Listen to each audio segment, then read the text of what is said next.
So my company is Hand Energy Services. We do energy efficiency work in buildings, so mostly residential. We're based in Manchester, Vermont, and we work kind of the southern half of the state.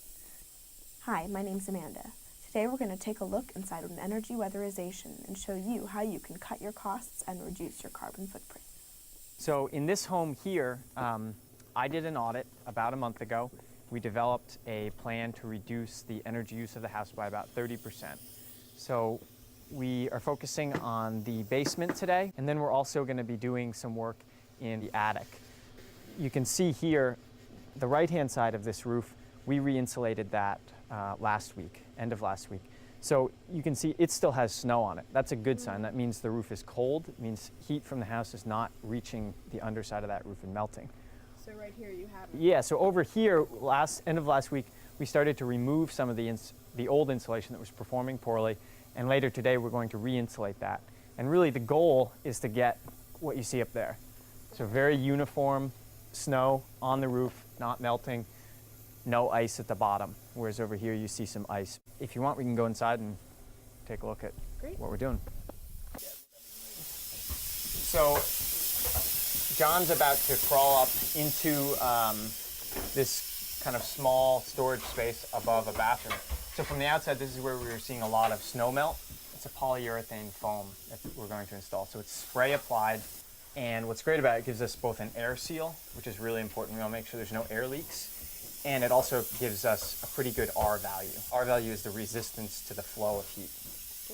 We're concerned with conductive heat loss and convective heat loss. Convective means air flowing and transporting heat. So that's why we want to stop air leaks. Conductive heat loss is if you put your hand on something hot or cold and you feel that temperature, that's conduction. Why are they wearing masks? What is this particular foam made of? It's a soy-based foam, but like anything that's aerosolized, meaning in the air like dust, you just don't want to breathe it in all the time. The agent that actually makes it rise is water vapor. Whereas there are some foams that use hydrofluorocarbon gases, very potent greenhouse gases. So we just choose not to use those because we think that climate change is a bad idea. If you're releasing gases that are really potent greenhouse gases while you're trying to save fuel, it doesn't really achieve much at the end of the day. So we're down in the basement, so we've got an oil-fired furnace here. So oil is pumped in, it's burned, and then hot air is pushed out through the ductwork. What a lot of our work is focused on is reducing the amount of heat that's lost through the walls. There's a much bigger opportunity for savings through making the building more efficient than through making the heating system more efficient. So the one thing that we do often look at with the heating system is the distribution. So once the hot air leaves the furnace, where does it go? So in this case, it goes out through ducts, and pretty much every 3 to 4 feet, you have a joint in the ductwork. So there's a lot of opportunity for the hot air to be lost into what's supposed to be cold basement. We use what's called duct mastic. It's a putty-like substance that you paint on, and it just seals the ducts. It's about $30 worth of materials for this house. It was about 6 to 8 hours of labor. Very cost effective. So you could probably save 10% on heating costs just by making the heating distribution more efficient. It's something that homeowners can do themselves if they know what to look for.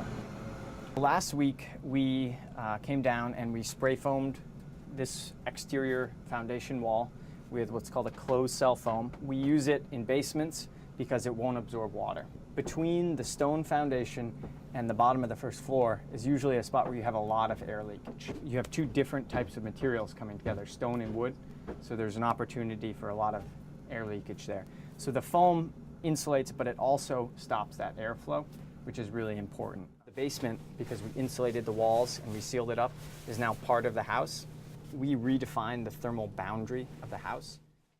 This is a doorway that goes up through a Bilco door to the outside. It was just an opening, and there's just the metal doors out there that would close, but really it was allowing a lot of air to flow through the house. We're going to build a real door that will have a weather strip and be insulated so that this is airtight here. That right there is going to be somewhere between 5 and 10% reduction in air leakage just by putting a door here. For homeowners that are thinking about getting an energy audit or wondering what they can do to reduce their energy costs, reduce their carbon footprint, are there any kind of small fixes or little easy things that people can do themselves? Turn the thermostat back So at night, if you're in bed, put another blanket on your bed and turn the thermostat down 5 degrees. You can save a tremendous amount of fuel doing that.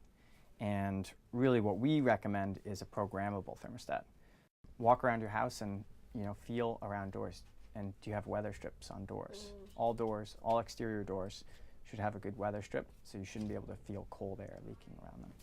Here are some infrared photos taken before and after the energy weatherization. When looking at an infrared image from the outside of the house, you want to see blue. Blue indicates cold, which means low surface temperatures, so not much heat is being lost. When looking at an indoor image, blue indicates heat loss. The goal is to see all red. As you can see, the after images show much less blue. So when this process is all finished, how much, as far as cost and energy use, is the homeowner going to save? This project, we're aiming to save between 30 and 40% of their total energy use. In gallons of oil, because they have an oil furnace, we're hoping to save between 400 and 500 gallons of oil per year.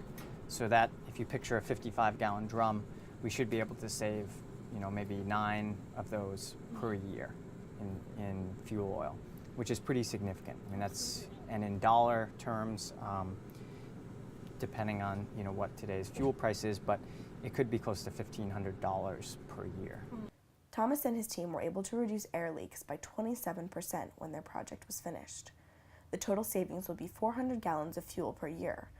400 gallons of gas could drive a Prius about 25,000 miles. The weatherization accomplished the equivalent of taking a car off the road forever, all while saving money and making the house more comfortable.